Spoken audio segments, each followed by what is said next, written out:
Good afternoon आणि जागतिक योगा दिवसाच्या हार्दिक हार्दिक शुभेच्छा. समाज रचना आणि शासन व्यवस्था यांचा आपण अभ्यास केला तर आपल्याला प्रकर्षाने जाणवते की प्राचीन काळापासून जर बघितलं किंवा समाजाची धाटणी जरी आपण बघितली तरी समाजामध्ये होणारं उत्पादन आणि उत्पादन शक्ती एवढ्यापुरतंच त्याचा सहसंबंध आहे का, किंवा नैसर्गिक स्रोत आहे त्याची उपलब्धता आणि त्याची वाटणी जेवढ्यापुरतेच त्याचं महत्त्व अस्तित्वात आहे का समाजाचं, हा फार महत्त्वाचा मुद्दा आहे. मग इथे जेव्हा आपण असं म्हणतो आहे की नैसर्गिक सौंदर्य आहे, उत्पादन आहे, विषय आहे, श्रमसाधने आहे, स्त्री पुरुष आहेत, न उमगणाऱ्या गोष्टींविषयीचा अंदाज आहे, अनेक गोष्टी आहेत. मग अशा वेळेस जेव्हा आपण बघतोय तेव्हा इथे असणारी शाळा, इतर संस्था, या सगळ्या बाबी म्हणजे इन्स्टिट्यूशन उभारण्याच्याही अगोदर जर आपण प्राचीन साम्यवादाकडे प्रकाश टाकला तर आपल्याला असं दिसून येतं की लोक समूहवृत्तीतून जीवन जगत होते आणि जीवन रक्षणासाठी आणि अन्न प्राप्तीसाठी त्यांना एकत्र राहावं लागत होतं. बघा, फार महत्त्वपूर्ण मुद्दे आहेत. कुठल्याही शासन व्यवस्थेला समजणं आणि त्याचं प्रारंभापासून गोष्टींचा अभ्यास होणं ही फार महत्त्वाची बाब आहे. त्याच्यामुळे ज्या काही प्राचीन काळामध्ये जो मुळातच साम्यवादाची भूमिका आपल्याला दिसून येते, तेव्हा लोकांची एकमेकांसोबत राहण्याची किंवा एकत्र राहण्याची जी गरज होती ती जीवनरक्षणासाठी होती आणि अन्नप्राप्तीसाठी होती. मग आता बघा, उत्पादन आणि त्याचा विकासाच्या सुरुवातीच्या काळात जर मानवाला आपण बघितलं तर त्या काळी लोके गुरं पाळत नव्हते, शेती करत नव्हती आणि जंगलात उपलब्ध असलेले खाण्यालायक फळे गोळा करून, शिकार करून आणि मासे पकडून आपलं पोट भरत होते आणि दगडापासून बनवलेली हत्यारे वापरून ते आपल्या काय करत असत, रक्षण करत होते. हे तर आपल्या सर्वांना माहिती आहे. संकलन आणि सहकार्याने शिकारीसारखी सामाजिक उत्पन्ने आणि उपक्रमांचे स्वरूप असल्याने बघा, संकलन आता प्राप्त करायचं, संकलन, सहकार्य याच्या वृत्तीतून शिकारी करायचे हे सामाजिक उत्पन्नाचे आणि उपक्रमाचे स्वरूप असल्याने संपत्ती निर्मितीचा अभाव आहे. अजून बऱ्याच गोष्टी पुढे येणार आहेत. तर ज्या काळात समूह उत्पादन करीत होता मानव, त्याच वेळेस उत्पादनाच्या म्हणजे हत्यारांवरती पण मालकी यायला लागली. बघा, समूहाची एक मालकी होती. नंतर साधनं बदलली. आता साधनं बदलल्यामुळे काय झालं, विविध धातूंचा शोध लागला. विविध धातूंचा शोध लागल्यामुळे किंवा सुधारणा झाल्यामुळे अधिक कार्यक्षम आणि धातूंची साधने वापरण्यात येऊ लागली. मग पशुपालन, हस्तव्यवसाय, शेती व्यवसाय असे उद्योग जे आहेत ते सुरू झाले. त्यातून काय झालं, कुटुंब व कुळांची निर्मिती झाली. एक महत्त्वाचा बाब आहे, जोपर्यंत हत्यारावरती सामूहिक मालकी होती आणि त्याच्यानंतर विविध धातूंचा जेव्हा शोध लागला गेला त्याच्यानंतर पशुपालन वगैरे ह्या गोष्टी जेव्हा आल्या तेव्हा कुटुंब ही संकल्पना आली. म्हणजे नदीकाठी बसून किंवा एखाद्या ठिकाणी एकत्र येऊन स्वतःची कुटुंब निर्माण करणं आणि कुळाची निर्मिती झाली. त्याच्यानंतर ह्या बाबी जर आपण अभ्यासल्या तर मालमत्ता व सामाजिक प्रतिष्ठेच्या बाबतीत म्हणजे बघा, आता कुळ आणि कुटुंब हे आलं, त्याच्या म्हणजे मालमत्ता आली आणि त्याच्यानंतर सामाजिक प्रतिष्ठेच्या बाबतीत तुम्हाला जर बघितलं तर त्याच्यामध्ये विषमता निर्माण होताना तुम्हाला दिसून येते. म्हणजे मानवाकडूनच मानवाची पिळवणूक होऊ लागली. जर तुम्ही आधी मानवाचा अभ्यास केलेला आहे, अश्मयुग वगैरे यांचा अभ्यास केलेला आहे, तर तुम्ही बघू शकतात मानवाचा विकास कशा पद्धतीचा होताना आपल्याला दिसतोय. मग मानवाकडून मानवाची पिळवणूक होऊ लागली. त्याच्यानंतर मग प्राथमिक अवस्थेमध्ये जो उत्पादनाचा संबंध होता किंवा उत्पादनाची सामूहिक जी होती ती जी मालकी आहे ना, किंवा ती जी प्राथमिक समता जी होती, साम्यवाद आपण ज्याला बोलतो, प्राचीन साम्यवाद असं म्हटलं तर ती कोसळून पडली. मग अशा रीतीने प्राथमिक अवस्थेत समाज काय होता, गुलामगिरीच्या अवस्थेत गेला. आणि मग त्याची काय झाली, तिथे पिळवणूक व्हायला लागली. मग इथे समाज रचनेचा उदय आपल्याला होताना दिसतो. आता ही फार इंटरेस्टिंग बाब आहे. आणि आता ह्याच्यानंतर तुम्ही बघू शकता गुलामगिरी. आता गुलामगिरीमध्ये काय झालं बघा, इथे काय होतं, लोकसंख्या वाढली, आता गरजा वाढायला लागल्या. लोकसंख्या वाढली, गरजा वाढली, उत्पादनाच्या पद्धतींमध्ये चेंजेस होताना तुम्हाला दिसायला लागले. मग अशा वेळेस जेव्हा आपण बोलतो की पशुपालन वगैरे नदीकाठी होऊन वास्तव्यामुळे राहू लागली, म्हणजे उत्पादन जे आहे ती बाबपेक्षा पण जमीन ही बाब आणि त्याची मालकी ही बाब जेव्हा आली, तेव्हा त्याच्यावर प्रस्थापित लोकांचा हक्क तुम्हाला होताना दिसून येईल. आणि मग काय होईल, समाजाचे 2 वर्ग निर्माण झालेले आपल्याला दिसून येतात. या ज्या आता जेव्हा आपण बोलतो की जमिनीचं महत्त्व ज्यावेळेस लक्षात आलं, त्यावर मालकी हक्क प्रस्थापित जेव्हा झाला, त्यावेळेस समाजामध्ये 2 वर्ग निर्माण झाले. आणि ते वर्ग म्हणजे एक होता जमीनदार व दुसरा जो होता तो गुलाम वर्ग होता. मग अशा वेळेस जे आहे ते शेती असेल, संपत्ती असेल किंवा उत्पादनाची साधने जी आहे त्याच्यावर मालकी होती, ती कुणाची, जमीनदाराची किंवा मालकाची किंवा स्वामीची.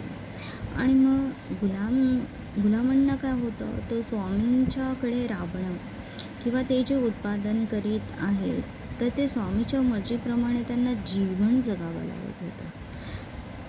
आता हा जीवन जगायला लागतो आहे, म्हणजे ही अशी पद्धती जेव्हा आली तेव्हा जो मोबदला असेल तो त्या जमीनदाराला त्याच्या मर्जीनुसार द्यावा लागत होता. जमीनदाराच्या मर्जीनुसार तो त्याला मोबदला देत होता. आणि मुख्य म्हणजे गुलामगिरीमध्ये स्वतंत्र आणि अधिकार ह्या बाबीच नव्हत्या. अशी समाजव्यवस्था होती की ज्याच्यामध्ये जमीनदार जो होता किंवा ज्यांना आपण स्वामी म्हणतो किंवा जे मालक आहे, ते कोणत्याही पद्धतीचं दुसऱ्याच मानवाला म्हणजे गुलामाला कुठल्याही पद्धतीचा अधिकार किंवा स्वातंत्र्य बहाल करत नव्हते. मर्जीप्रमाणे वागावं लागेल तर ते म्हणजे जमीनदाराच्या. ओके. मग आली सरंजामशाहीची अवस्था. आता सरंजामशाहीची किंवा सामंतवादाची जेव्हा भूमिका येते तेव्हा तुम्हाला इथे एक बाब दिसेल की जमीनदार किंवा जमिनीचा जो भाग होता त्याच्यामध्ये भूदास. आता जेव्हा आपण बोलतो आहे की जमिनीचं महत्त्व ज्यावेळेस लक्षात आलं, त्यावर मालकी हक्क प्रस्थापित जेव्हा झाला, त्यावेळेस समाजामध्ये 2 वर्ग निर्माण झाले. आणि ते वर्ग म्हणजे एक होता जमीनदार व दुसरा जो होता तो गुलाम वर्ग होता. मग अशा वेळेस जे आहे ते शेती असेल, संपत्ती असेल किंवा उत्पादनाची साधने जी आहे त्याच्यावर मालकी होती, ती कुणाची, जमीनदाराची किंवा मालकाची किंवा स्वामीची. आणि मग गुलामांना काय होतं, तर स्वामींच्याकडे राबणं किंवा ते जे उत्पादन करीत आहेत तर ते स्वामीच्या मर्जीप्रमाणे त्यांना जीवन जगावं लागत होतं. आता हा जीवन जगायला लागतो आहे, म्हणजे ही अशी पद्धती जेव्हा आली तेव्हा जो मोबदला असेल तो त्या जमीनदाराला त्याच्या मर्जीनुसार द्यावा लागत होता. जमीनदाराच्या मर्जीनुसार तो त्याला मोबदला देत होता. आणि मुख्य म्हणजे गुलामगिरीमध्ये स्वतंत्र आणि अधिकार ह्या बाबीच नव्हत्या. अशी समाजव्यवस्था होती की ज्याच्यामध्ये जमीनदार जो होता किंवा ज्यांना आपण स्वामी म्हणतो किंवा जे मालक आहे, ते कोणत्याही पद्धतीचं दुसऱ्याच मानवाला म्हणजे गुलामाला कुठल्याही पद्धतीचा अधिकार किंवा स्वातंत्र्य बहाल करत नव्हते. मर्जीप्रमाणे वागावं लागेल तर ते म्हणजे जमीनदाराच्या.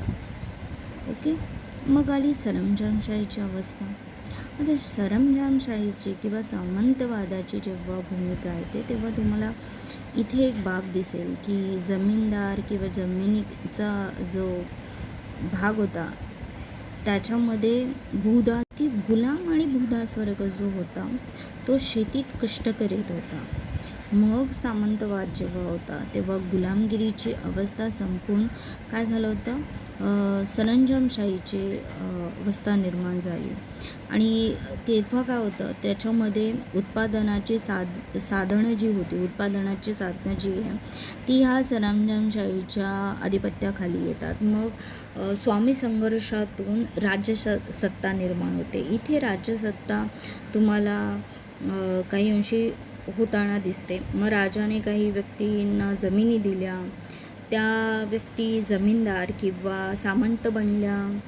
मग यावेळी शेतकरी किंवा कुळ या जमीनदारीतून कष्ट करू लागले. मग सरंजामदार असेल किंवा जमीनदार यांना जमिनीची मालकी होती. मग त्यामुळे त्यांना तो मोबदला मिळायचा. किती अकृष्ट, म्हणजे त्यांचा मोबदला जो होता त्याच्यातून मिळायचा. मग गुलाम आणि भूदास वर्ग जो होता तो शेतीत कष्ट करीत होता आणि तो कष्ट करतोय म्हणून त्याच्या कामाचा मोबदला त्याला दिला जात होता. म्हणून म्हणजे मोबदला म्हणून त्यांना काय, सरंजामदाराकडे काही थोडेसे त्यांना अन्नधान्य देत होता तो. त्याच्यानंतर अशाच रीतीने जमीनदार आणि जमिनीवर राबणारे जे भूदास असे 2 वर्ग झाले. जमीनदार आणि भूदास यांचे आर्थिक शोषण करीत होते. हे जमीनदार जे होते ना, भूदासांचे आर्थिक शोषण करायला लागले होते. हा फार महत्त्वाचा मुद्दा इथे आहे. पूर्वी तर अधिकार आणि स्वातंत्र्यच नव्हते. इथे तुम्हाला गुलाम आणि भूदास वर्ग जो दिसतोय त्याच्यामध्ये कष्टकरी गरीब शेतकरी वगैरे आहे, तो त्याचं शोषण कशा पद्धतीने होतं आहे, तर त्याला भूदास कसं की ती गुलाम आणि भूदास वर्ग जो होता तो शेतीत कष्ट करीत होता. मग सामंतवाद जेव्हा होता तेव्हा गुलामगिरीची अवस्था संपून काय झालं होतं, सरंजामशाहीची अवस्था निर्माण झाली. आणि तेव्हा काय होतं, त्याच्यामध्ये उत्पादनाची साधनं जी होती, उत्पादनाची साधनं जी आहे ती ह्या सरंजामशाहीच्या आधिपत्याखाली येतात. मग स्वामी संघर्षातून सत्ता निर्माण होते. इथे राज्यसत्ता तुम्हाला काही अंशी होताना दिसते. मग राजाने काही व्यक्तींना जमिनी दिल्या, त्या व्यक्ती जमीनदार किंवा सामंत बनल्या. मग यावेळी शेतकरी किंवा कुळ या जमीनदारीतून कष्ट करू लागले. मग सरंजामदार असेल किंवा जमीनदार यांना जमिनीची मालकी होती. मग त्यामुळे त्यांना तो मोबदला मिळायचा. किती अकृष्ट, म्हणजे त्यांचा मोबदला जो होता त्याच्यातून मिळायचा. मग गुलाम आणि भूदास वर्ग जो होता तो शेतीत कष्ट करीत होता आणि तो कष्ट करतोय म्हणून त्याच्या कामाचा मोबदला त्याला दिला जात होता. म्हणून म्हणजे मोबदला म्हणून त्यांना काय, सरंजामदाराकडे काही थोडेसे त्यांना अन्नधान्य देत होता तो. त्याच्यानंतर अशाच रीतीने जमीनदार आणि जमिनीवर राबणारे जे भूदास असे 2 वर्ग झाले. जमीनदार आणि भूदास यांचे आर्थिक शोषण करीत होते. हे जमीनदार जे होते ना, भूदासांचे आर्थिक शोषण करायला लागले होते. हा फार महत्त्वाचा मुद्दा इथे आहे. पूर्वी तर अधिकार आणि स्वातंत्र्यच नव्हते. इथे तुम्हाला गुलाम आणि भूदास वर्ग जो दिसतोय त्याच्यामध्ये कष्टकरी गरीब शेतकरी वगैरे आहे, तो त्याचं शोषण कशा पद्धतीने होतं आहे, तर त्याला भूदास कसं की ती गुलाम आणि भूदास वर्ग जो होता तो शेतीत कष्ट करीत होता. मग सामंतवाद जेव्हा होता तेव्हा गुलामगिरीची अवस्था संपून काय झालं होतं, सरंजामशाहीची अवस्था निर्माण झाली. आणि तेव्हा काय होतं, त्याच्यामध्ये उत्पादनाची साधनं जी होती, उत्पादनाची साधनं जी आहे ती ह्या सरंजामशाहीच्या आधिपत्याखाली येतात. मग स्वामी संघर्षातून सत्ता निर्माण होते. इथे राज्यसत्ता तुम्हाला काही अंशी होताना दिसते. मग राजाने काही व्यक्तींना जमिनी दिल्या, त्या व्यक्ती जमीनदार किंवा सामंत बनल्या. मग यावेळी शेतकरी किंवा कुळ या जमीनदारीतून कष्ट करू लागले. मग सरंजामदार असेल किंवा जमीनदार यांना जमिनीची मालकी होती. मग त्यामुळे त्यांना तो मोबदला मिळायचा. किती अकृष्ट, म्हणजे त्यांचा मोबदला जो होता त्याच्यातून मिळायचा. मग गुलाम आणि भुदास वर्ग जो होता तो शेतीत कष्ट करीत होता आणि तो कष्ट करतोय म्हणून त्याच्या कामाचा मोबदला त्याला दिला जात होता. म्हणून म्हणजे मोबदला म्हणून त्यांना काय, सरंजामदाराकडे काही थोडेसे त्यांना अन्नधान्य देत होता तो. त्याच्यानंतर अशाच रीतीने जमीनदार आणि जमिनीवर राबणारे जे भूदास असे 2 वर्ग झाले. जमीनदार आणि भूदास यांचे आर्थिक शोषण करीत होते. हे जमीनदार जे होते ना, भूदासांचे आर्थिक शोषण करायला लागले होते. हा फार महत्त्वाचा मुद्दा इथे आहे. पूर्वी तर अधिकार आणि स्वातंत्र्यच नव्हते.